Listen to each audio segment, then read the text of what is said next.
Table tennis in the United States.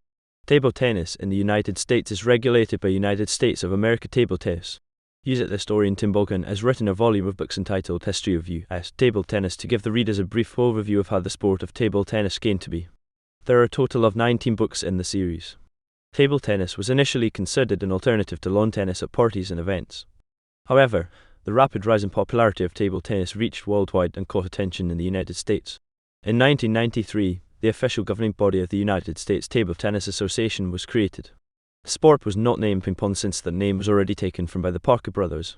The non-profit corporation version of the United States Table Tennis Association truncated their name to USA Table Tennis. Rules and regulations. The rules and regulation of US table tennis vary depending on whether or not the game is for a tournament or just an exhibition match. The rules on a tournament game are strict in terms of how much the player can do.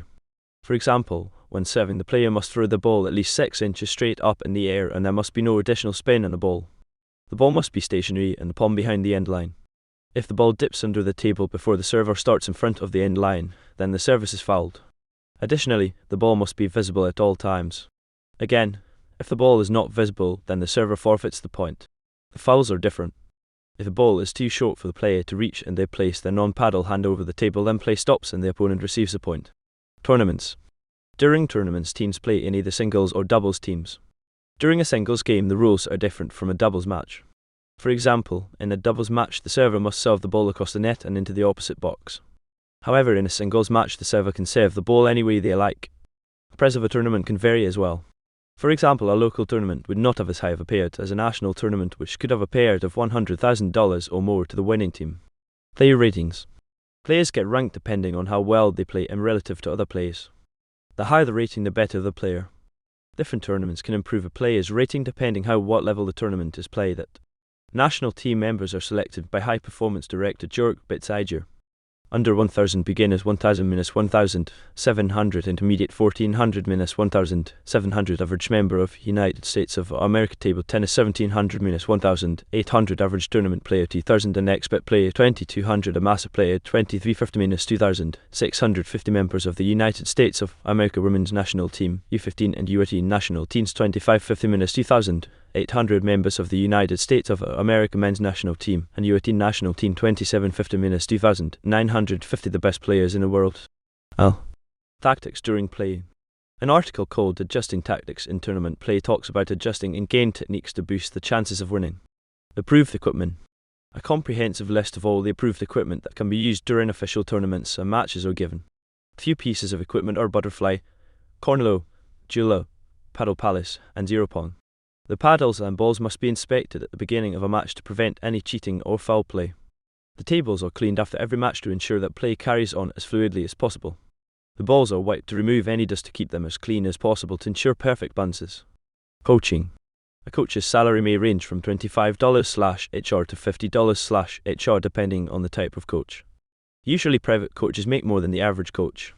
Many coaches that coach professionally have a rank of at least 1800 or higher. However, there are still stories on which those of lower levels have become coaches.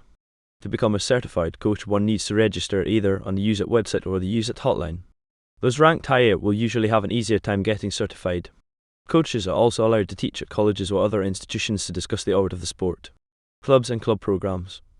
Club benefit. Clubs allow for a better place to play in social environment. These clubs also help breed professional athletes that can not only promote the club itself, but the area in which the club is located.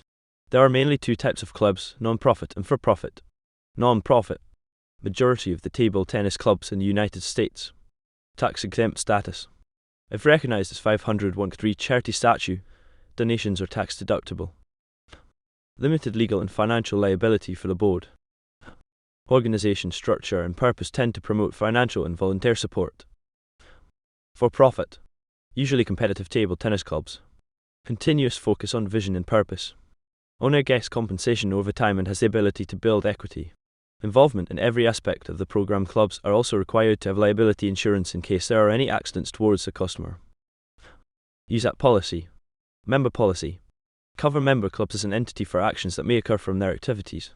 Club insurance policy. Covers club from any action that a player may take against the club regardless of whether the player is a club member or not. General amenities that a club should include are wood or rubber floors, lockers, showers, weight rooms, equipment store, office/front desk, training room, cafeteria, changing room, lounge. Referees. The referees have different qualifications depending on the level of the match. The referees that are only at the local level only need low-level certification. However, the referees that want to go higher need more certification and also years of experience. The referees need to take tests and need to pass with scores of at least 85%.